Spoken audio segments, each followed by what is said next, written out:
Sem marcador. Tocar 2 vezes para ativar. Marcadores disponível. Use o gesto deslizar para cima e para a direita para ver. Que a santa paz de Deus, o amor do nosso Mestre Jesus, esteja aí na sua vida, na sua casa, aí no seu mundo, aonde você estiver, como você estiver. Que a santa paz de Deus, o amor do nosso Mestre Jesus, esteja contigo, com sua família. Damos graças a este Deus, Pai, sabedoria suprema, por mais um dia nesta vida. Por estarmos neste corpo físico, neste planeta Terra. Aonde você estiver, como você estiver, que a paz de Deus esteja com você. Hoje, sempre e eternamente. Chama a este Deus o nome que você quiser, mas Ele é um Deus único. Um Deus de amor, que nada existe fora deste amor. Damos graças a Ele por mais uma oportunidade de ainda estarmos hoje, aqui, neste momento, para gravar mais uma semente de luz. Nós estamos estudando o Livro dos Espíritos, a terceira revelação, o segundo Consolador prometido por Jesus. É a terceira parte, o terceiro capítulo. Nós estamos falando da lei natural. Hoje nós vamos falar da lei do trabalho. É essencial o trabalho para a vida. Toda a vida, tanto espiritual, material, vegetal. O trabalho é a essência da vida. Por isso que nas nossas orações nós oramos: Senhor, dá-nos o pão nosso de cada dia, o pão do Espírito que refrigera a alma. Porque o material nós ganharemos com o suor do nosso trabalho. Porque o trabalho nos edifica e nos faz crescer. Porque sem o trabalho, o corpo é inércia. O corpo precisa do trabalho para fazer seus movimentos dos nervos, para fortalecer o corpo. O espírito precisa do trabalho para desenvolver a moral, tanto intelectual como moral. Para a evolução é necessário o trabalho. O trabalho é uma lei de Deus, não é um castigo, como a igreja prega, não. A planta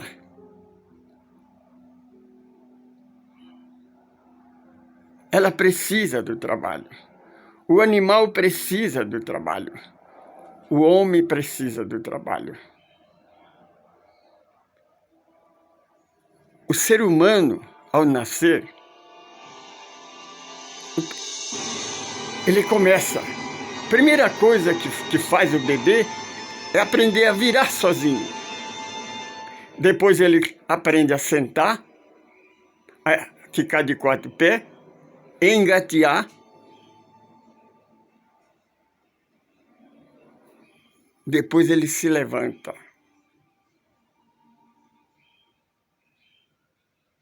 Mas ao levantar, o corpo começa a dar passo. Ele dá os primeiros passos, cai, vai tentando até que ele começa a andar. Quando ele começa a andar, ele começa a correr. Ele precisa de exercício. Assim é a planta. A planta, ela está invernada, a semente. Quando coloca na terra, que ela pega a umidade da terra, ela então se abre, começa a trabalhar. Tem um botãozinho micro. Fazer login na rede Wi-Fi, cerquilha net, hífen claro, hífen Wi-Fi. Ele começa a nascer. para o alto. Nasce para baixo as raízes. Conforme cresce o caule, a raiz cresce. A raiz serve por duas coisas. Primeiro, sugar a água, sugar a alimentação para formar a seiva da planta. O caule cresce para o alto. Nasce-se folha. Fica velha, cai aquela, nasce outra. Porque a folha é uma espécie de antena para captar a luz, o ar. É a vida da planta. Depois de adulta, ela só nasce a flor. A flor tem 3 fases. 3 artigos, 3 coisas. Eu não sei como dizer, não tem um nome. 3 frutos que ela produz. Primeiro, o cheiro, o perfume. O perfume é para atrair os insetos, para atrair as abelhas. Porque quando nasce a flor, nasce-se o mel. Ela gera um líquido muito adocicado, que é o mel. O cheiro para atrair. O mel é a barganha, porque dentro dessa flor também tem um pozinho que chama ploro. A planta é hermafrodítica. Ela é macho e fêmea, já que eu não estou conseguindo falar a palavra certa. Ela precisa do ploro de outra flor. Como a outra flor precisa do ploro dela. Então ela faz uma espécie de barganha. Ela solta o cheiro, o perfume, para atrair os insetos, as abelhas vêm colher o mel. No pezinho dela é uma aderência para grudar o mel, para ela carregar para a colmeia dela. Ali é que gruda o ploro. Aí ela emigra para outra flor. Ela faz a transferência daquele ploro para aquela outra flor. Assim sucessivamente, um outro daquela flor vem para essa. E assim, então, ela faz esse intercâmbio de ploro, aí nasce o fruto. Ela não pensa, mas trabalha. Obedece à lei de Deus. O animal, ele nasce, começa a andar, aí ele começa a correr, começa a andar para fazer exercício. O animal tem uma primeira sabedoria, porque o animal, ele pensa, ele anda. A flor não anda, a planta não anda, não pensa, mas o animal pensa, porque ele tem uma sabedoria, que tem um limite, que é o instinto animal. Esse instinto é para a proteção da vida dele. É para procura o alimento, porque ele, através do instinto, ele sabe que ele tem necessidade da alimentação. Para conseguir essa alimentação, ele tem que trabalhar.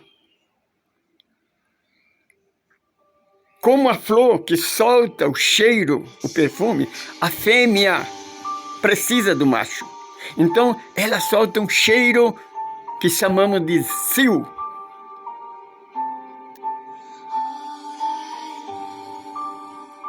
O animal, o macho, ele sente o cheiro do sil, da fêmea, então vem acasalar com ela. Ele precisa acasalar. Porque se ele não acasalar, a espécie não progride. Então, o instinto do animal faz com que ele procure alimentação, que ele se defende e que ele progride.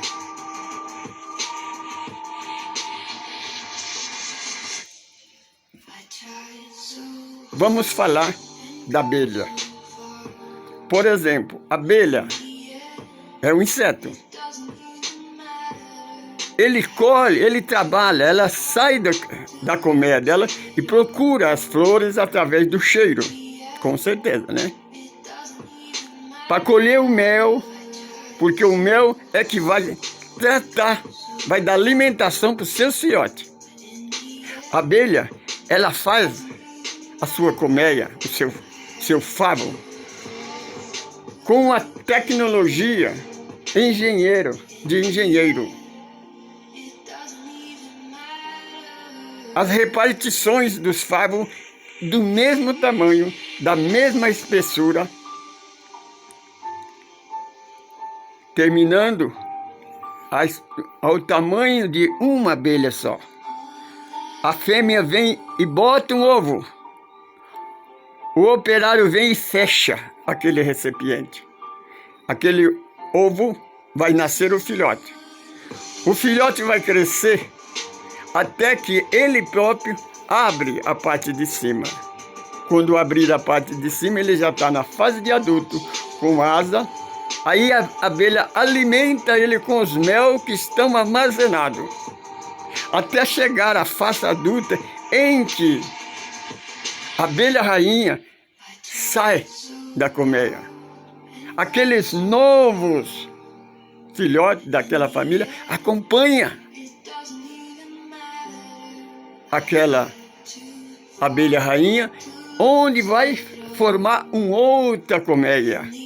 Assim o progresso das abelhas, das vespas, semelhante à formiga. Você percebe, minha irmã? Eu esqueci de explicar, né? Toma lá e dá cá da natureza. As flores precisam da abelha, precisam dos insetos. Mas ela não aceita nada de graça, ela dá o mel. Porque o cheiro é só para atrair, né?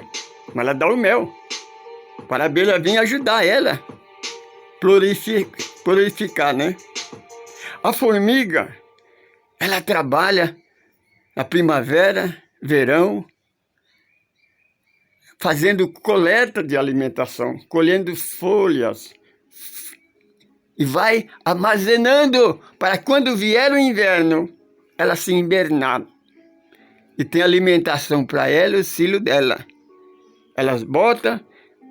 E a formiga, uma curiosidade, porque muitas pessoas pensam que a formiga se alimenta daquelas flores. A formiga não é vegetariana, não. Naquelas flores acumuladas num recipiente úmido, com pouco oxigênio, então cria-se um ser vivo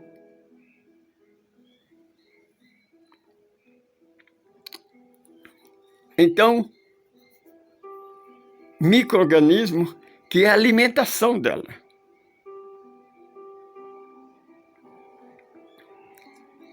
E assim, quando a formiga, os filhotes se tornam adultos, a abelha rainha da formiga, os filhotes não acompanham ela, não.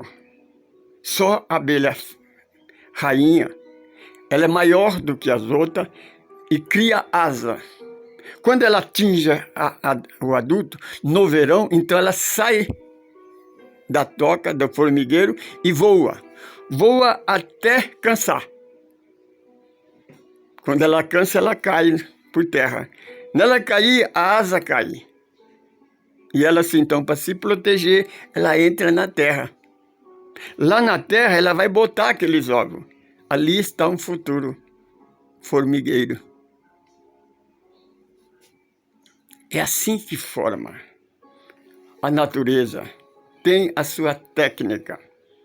Tem a lei de Deus que funciona inteiramente, sem cessar, dentro da ordem. O homem tem que seguir essa lei. Desencarnando do corpo, ele volta para a erraticidade, que é o plano espiritual, segundo o que está escrito em Eclesiastes, capítulo 12, versículo 6. Morre o corpo, vira pó, porque pó é o pó voltará. Mas o espírito volta para o Criador, para o mundo espiritual. Torna-se espírito errante. Esse espírito Não vai ficar na inércia como a igreja prega. Fazer login na rede Wi-Fi, cerquilha net hífen claro hífen Esse espírito, Wi-Fi. ele vai viajar, ele vai conhecer outros planetas, outras dimensões espirituais, vai escolher outras famílias, porque ele tem que seguir a lei universal.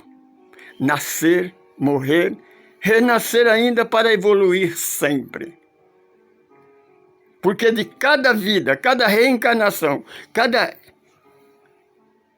família, cada corpo que ele passa o tempo na Terra, num novo corpo, numa nova existência, numa nova família, ele vai evoluindo.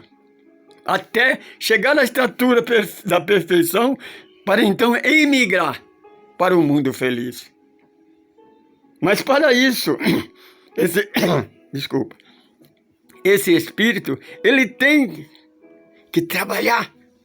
O espírito que não trabalha no plano espiritual, ele fica na inércia. São aqueles espíritos que não quer reencarnar. Ele tem o livre-arbítrio. Ele pode ficar o tempo que quiser, só não vai ficar o tempo todo. Um dia ele tem que reencarnar, porque ele sabe que ele precisa reencarnar. Nós já estudamos isso. Porque cada reencarnação é uma nova etapa, é um novo trabalho. Se ele fez uma técnica, se ele teve uma arte, se ele teve um trabalho, não deu certo, ele não progrediu, ele estuda, cria, pesquisa, cria uma outra maneira. Se ele foi um músico, ele vem como cantor, ele vem como engenheiro, como professor, como agricultor, mas ele sempre procura um trabalho diferente. Porque o trabalho é a lei universal. Ninguém vive sem o trabalho. Os espíritos superiores, todos trabalham. A última escala dos espíritos de luz, eles obedecem a ordem do Criador e coordenam o universo. Tem os guardiães do universo.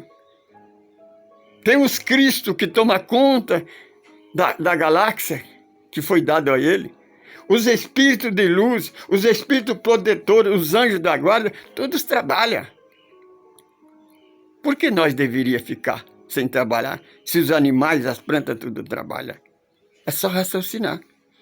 Portanto, meu irmão, minha irmã, nós convidamos a você, se você está gostando do nosso estudo, você ainda não inscreveu na nossa plataforma, por favor, escreva aí, dá o seu like, ajuda nós a divulgar a doutrina.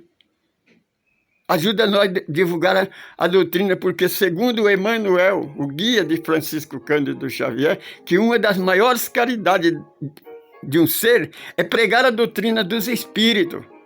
Porque essa é a doutrina que vai libertar a humanidade. Ela veio para libertar, porque a doutrina dos espíritos é a doutrina da libertação.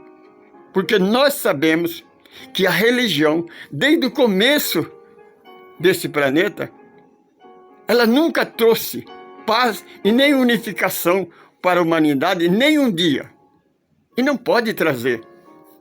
Hoje nós temos a certeza disso, porque nós sabemos, você sabe, que as religiões são dogmáticas, são preconceituosas, são intolerância religiosa. A igreja separa em vez de unir, sempre fez isso, e ela não vai se converter. Porque no final do 3º milênio, que está profetizado no livro da Revelação, o último livro da Bíblia, no Novo Testamento, João contempla, no final dos tempos, no final do 3º milênio, as igrejas com as portas fechadas. E ele explica que eles não se converteram. Você compreende? Então é certeza que não vão se converter. Por isso nós convidamos a você, venha até nós, venha estudar conosco. Eu sou Francisco Pedro, sou evangelista, sou um administrador desse grupo. Nós fazemos parte do grupo ecumênico Caminho do Amor. Quer nos encontrar? Nos procura na USE de Carapicuíba, Intermunicipal, a 7ª Casa, Unificação Cristã Chico Xavier. Você nos encontrará lá. Saudações em Cristo Jesus, nosso Mestre e Senhor. Barra de navegação.